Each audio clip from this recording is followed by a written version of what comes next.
Hello everyone, welcome to the exam time. So भाइयों, results declared हो गए हैं सीयूईटी पीजी के। स्कोर कार्ड आ गए हैं और तुमने देख लिया होगा कि मैंने तुम्हें कैसा एक्सपेक्टेड कट ऑफ बताया एमकॉम के रिगार्डिंग। साथ ही साथ अदर कोर्सेज के भी रिजल्ट्स डिक्लेयर हो गए। तो अब स्टूडेंट को लेना है admission. Most of the students Delhi university को टारगेट करते हैं और उन्हें उनके माइंड में बहुत सारी चीज़ें आती हैं कि एडमिशन कैसे होता है, क्या प्रोसेस है, प्रेफरेंस कैसे फिल करना है। बहुत सारी चीज़ें उनके माइंड में आती हैं। तो उसी को समझने के लिए आज मैं ये वीडियो लेकर आया हूं, DU CSAS PG 2025 admission process, कि कैसे हम इस पोर्टल पे जाके खुद को रजिस्टर करेंगे, अपने जो हमारे डिटेल्स है वो फिल करेंगे और हमारा एडमिशन कैसे होगा DU में, वो समझने वाले हैं आज के इस वीडियो में। सो अगर चैनल पे पहली बार विजिट कर रहे हो तो चैनल को सब्सक्राइब करो, और तुम्हें अगर DU से रिलेटेड, BHU से रिलेटेड अगर अपडेट्स वगैरह चाहिए, जो भी तुम्हारे डाउट्स होते हैं, तो भी सब्सक्राइब तुम कर सकते हो।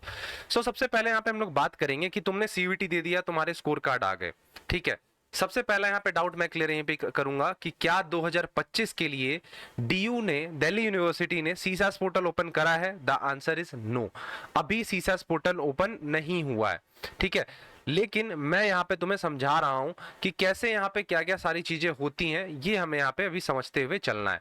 तो DU CSAS 2025 एडमिशन प्रोसेस। तो सबसे पहले यहाँ पे तुम्हें समझना होगा कि ये जो एडमिशन होता है ना, ये अलग अलग फेज में होता है। 3 फेज तुम्हें यहाँ पे देखने को मिलते हैं। क्या मैंने बोला? Phase 1, phase 2 and phase 3। 3 phases यहाँ पे तुम्हें देखने को मिलेंगे, ठीक है। अब यहाँ पे अगर सबसे पहले हम लोग फेज 1 की बात करें तो इसमें हमें करना होता है रजिस्ट्रेशन। जो सीसास पोर्टल है उस पे हमें क्या करना है? जाके रजिस्ट्रेशन करना है। अब इसके लिए एलिजिबिलिटी क्या होनी चाहिए? Candidate must appeared for CUET PG 2025 conducted by the NTA. तो पहला बेसिक एलिजिबिलिटी है, सबको तुम लोगों को पता ही है कि क्या एलिजिबिलिटी चाहिए होती है, कि रजिस्टर आपका रजिस्ट्रेशन होना चाहिए, जो कि तुमने किया तभी तुम्हारा स्कोर कार्ड आया है। दूसरा, उसके बाद तुम्हें यहाँ पे DU की जो ऑफिशियल साइट है उस पर तुम्हें विजिट करनी है। जैसे ही तुम ऑफिशियल साइट पे विजिट करोगे, ये जो लिंक है, ये पर्टिकुलर लिंक पे तुम्हें जाना है। वहां पे तुम्हें एक नई अकाउंट बनानी है अपने वैलिड ईमेल आईडी और मोबाइल नंबर से। एप्लीकेशन फॉर्म में तुम्हें अपने सारी डिटेल्स फिल करनी है। वैसे देखो, ज्यादातर चांसेस ये होगा कि सारी चीजें फेच ऑटोमेटिकली कर ली जाएंगी तुम्हारी सीयूईटी के पोर्टल से। स्कोर कार्ड वगैरह या जो भी तुमने बेसिक डिटेल्स सीयूईटी के पोर्टल पे डाली होगी, वो सब कुछ ऑटोमेटिकली फेच हो जाएगा, ठीक है। फिर उसके बाद तुम्हें सारे डॉक्यूमेंट्स अपलोड करने होते हैं और उसके बाद तुम्हें फी पेमेंट करना होता है। अब क्या फी पेमेंट है, कैसे फी पेमेंट है, सबसे पहले मैं उसी की चर्चा कर लेता हूं तुम्हारे सामने। एक मिनट।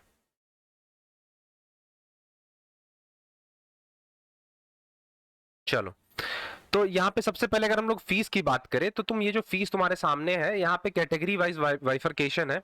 अगर तुम अनरिजर्व्ड या फिर ओबीसी, एनसीएल या ईडब्ल्यूएस कैटेगरी से बिलोंग करते हो तो 250 रुपीज पर प्रोग्राम तुम्हें यहाँ पे फीस पे करना होगा। और ये जो फीस होती है ये नॉन रिफंडेबल होती है। मतलब तुमने एक बार फॉर्म भर दिया, तुम्हारा एडमिशन हो या फिर ना हो, ये मैटर नहीं करता है, ये फीस तुम्हें नहीं मिलनी है वापस। अगर आप SC, ST या फिर PWBD कैटेगरी से बिलोंग करते हो, एक मिनट, PWBD कैटेगरी से बिलोंग करते हो तो ₹100 पर प्रोग्राम यहाँ पे होगा। और अगर आप ECA या फिर स्पोर्ट्स कोटा क्लेम करते हो तो उस टाइम पे ₹100 पर कोटा तुम्हें यहाँ पे लगता है। और ये जो फीस है ये नॉन रिफंडेबल है and must be paid online during the application process. तो ये तो बेसिक सी बातें हो गई कि एलिजिबिलिटी चेक होता है, तुम्हें पोर्टल पे जाके अकाउंट क्रिएट करना है, ऑटोमेटिकली सारी डेटा तुम्हारा फेच हो जाएगा, डॉक्यूमेंट्स अपलोड करोगे, फी पे करोगे। दूसरा फेज जो होता है, मोस्ट इंपॉर्टेंट कहो तो यहाँ पे समझने वाली बात है, ये जो हमारा फेज 2 है ना, इसमें हम लोग क्या करते हैं, प्रोग्राम और कॉलेज प्रेफरेंस होता है, हमें सेलेक्ट करना होता है कि हमारा कौन सा प्रोग्राम हमें चुनना है, प्लस हमारी प्रेफरेंस क्या होगी, ठीक है। जैसे अलग अलग कॉलेजेस होते हैं, नॉर्थ कैंपस के, अदर कैंपसेस जो भी होते हैं, ठीक है। तो यहाँ पे हमें क्या फिल करना होता है? प्रेफरेंस हमें यहाँ पे फिल करना होता है। तो सबसे फर्स्ट इसमें क्या आता है? Preference filling. Preference filling after the registration candidate can select their preferred PG programmes and colleges, ठीक है सर। यहाँ पे तुम्हें मल्टीपल प्रोग्राम चूज करने का ऑप्शन आएगा और तुम चाहो तो अपने प्रेफरेंस को एडिट कर सकते हो। अब जैसे एमकॉम कोर्स के लिए क्या प्रेफरेंस होगा, इस पे भी हम लोग नेक्स्ट वीडियो में चर्चा करेंगे। इसके बाद फेज 3 जो होता है हमारा, इसमें सीट को एलोकेट किया जाता है और आपकी एडमिशन होती है या फिर नहीं भी हो सकती है, ये डिपेंड करता है सिचुएशन पे, आपके मार्क्स कैसे रहे। Merit list, DU will release merit list based on the CUPG scores, CUET PG scores and preference field. उसके बाद सीट अलॉटमेंट होता है, फिर उसके बाद आपको सीट को एक्सेप्ट करना होगा, ठीक है, एक गिवन टाइम फ्रेम में।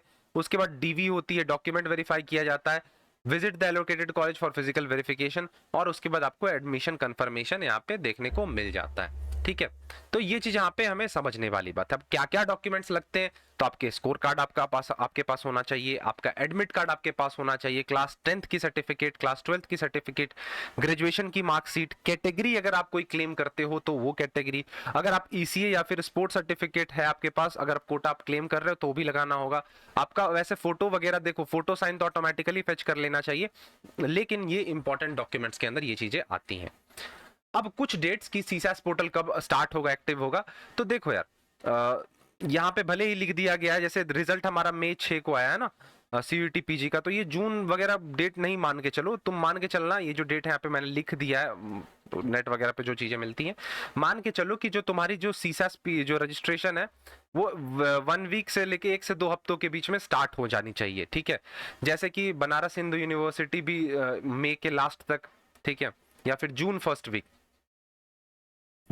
वीक में रजिस्ट्रेशन प्रोसेस स्टार्ट होगी। वैसे ही तुम डीयू का भी मान के चल सकते हो।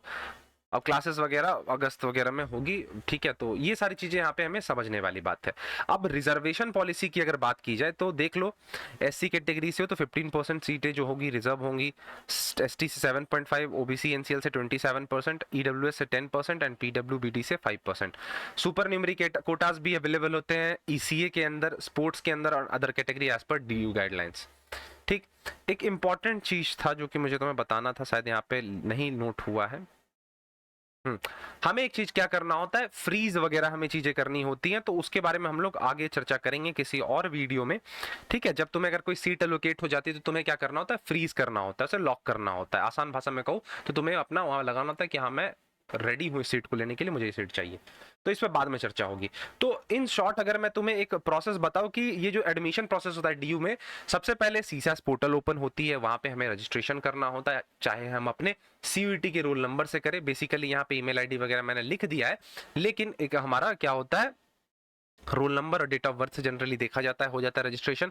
उसके बाद हमें अपने डिटेल्स ऑटोमेटिकली, कुछ डिटेल ऑटोमेटिकली फेच हो जाती हैं सीयूईटी के पोर्टल से, और लाइक स्कोर कार्ड वगैरह जो स्कोर्स तुमने किए होंगे वो सारी चीजें, प्लस और जो अदर चीजें हैं कुछ तुम्हें खुद से भी फिल करनी होती हैं।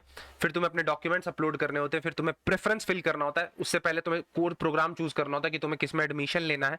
ये करने के बाद तुम्हें अपना प्रेफरेंस डालना होता है, लाइक तुम एसआरसीसी टारगेट कर रहे हो फर्स्ट प्रेफरेंस पे, डीएससी कर रहे हो, हिंदू, हंसराज और भी जितने भी कॉलेजेस हैं उसको कर रहे हो। तो उसके बाद ये सब होने के बाद नया फेज स्टार्ट होता है जिसमें सीट एलोकेट किया जाता है, जो कि टोटली बेस्ड होता है कि तुम्हारे मार्क्स कितने थे, या फिर कहूँ तो कट ऑफ क्या बना, स्टूडेंट्स कितने अप्लाई करे, सीट्स कितनी थी, इन सब चीजों पे होता है। तो ये एक कहूँ तो एक प्रोसेस है डीयू के एडमिशन का। नेक्स्ट आने वाले कुछ वीडियोस में मैं तुम्हें बीएचयू का भी बताऊंगा कि बीएचयू में कैसे रजिस्ट्रेशन प्रोसेस वगैरह होती है। सब चीज को हम लोग यहाँ पे समझते चलेंगे। मिलते हैं नेक्स्ट वीडियो के साथ, तब तक के लिए thank you, bye and take care.